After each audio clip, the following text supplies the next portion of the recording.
Rana homemade কিচেনে আপনাদের স্বাগত জানাই। আজ আমি বানাবো গ্রিন চিকেন।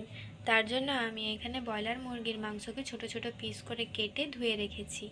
আর এখানে অল্প পরিমাণে ধনেপাতা নিয়ে নিয়েছি, কয়েকটা কাঁচা লঙ্কা নিয়ে নিয়েছি, আর নিয়ে নিয়েছি কারিয়া পাতা আর লেবু। তাহলে দেখে নিন আমি গ্রিন চিকেন কিভাবে রান্না করি। এবার আমি চিকেনটার মধ্যে নুন আর লেবু মাখিয়ে আধ ঘন্টা রেখে দেব।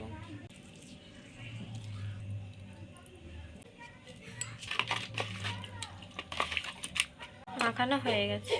10 মিনিট পর আমি ফিরে এসেছি, আর যে যে জিনিসগুলো নিয়েছিলাম ধনেপাতা, কারিয়া পাতা, আদা, রসুন, কাঁচা লঙ্কা সবগুলো আমি পেস্ট করে নিয়েছি।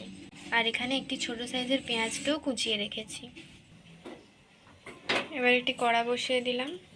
কড়াটা গরম হয়ে গেছে। এবার পরিমাণ মতো সরষের তেল দিয়ে দিচ্ছি, অল্প পরিমাণে চিনি, একটি তেজপাতা, আর আমি থেতো করে রেখেছিলাম দুটো এলাচ, ওটাও দিয়ে দেব।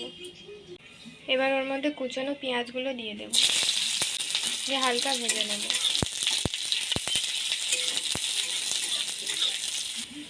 অল্প পরিমাণে হলুদ গুঁড়ো আর হাফ চামচ জিরে গুঁড়ো দিয়ে নেড়ে দেব।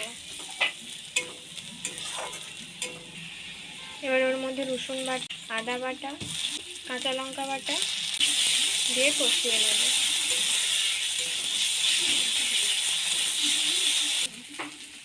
এবার ওর মধ্যে দেব বেটে রাখা কারিয়া পাতা দিয়ে একটু ভেজে নেব। এবার দিয়ে দেব ধনে পাতা বাটা, ওটাকেও একটু ভেজে নেব সাথে, দিয়ে জল দিয়ে দেব। আপনারা তো চিকেন অনেকভাবে রান্না করে দেখেছেন, এইভাবে একবার রান্না করে খাবেন, বারবার এইভাবেই রান্না করে খাবেন। যারা যারা আমার চ্যানেলটিকে আগে থেকেই সাবস্ক্রাইব করেছেন তাদেরকে অসংখ্য ধন্যবাদ। আর যারা যারা সাবস্ক্রাইব করেননি তারা জলদি সাবস্ক্রাইব করে দিন, যাতে নতুন নতুন রান্নার ভিডিও আপনারা দেখতে পারেন। কষানো হয়ে গেছে, এবার চিকেনটা দিয়ে দেব, দিয়ে ভালো করে কষিয়ে নেব। এই রেসিপিটা আপনারা বাড়িতে অবশ্যই ট্রাই করবেন, আর খেয়ে কমেন্টে জানাবেন কেমন লাগলো।